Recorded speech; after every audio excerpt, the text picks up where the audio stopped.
Fix switch error code 2110. 1. Restart your Nintendo Switch. 2.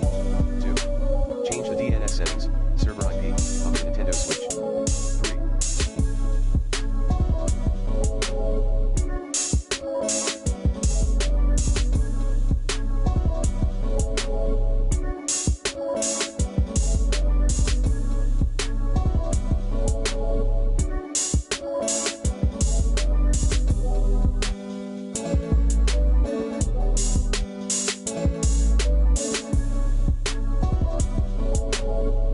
Connect your console to Sunlight connection. 4. Check Nintendo Switch service status.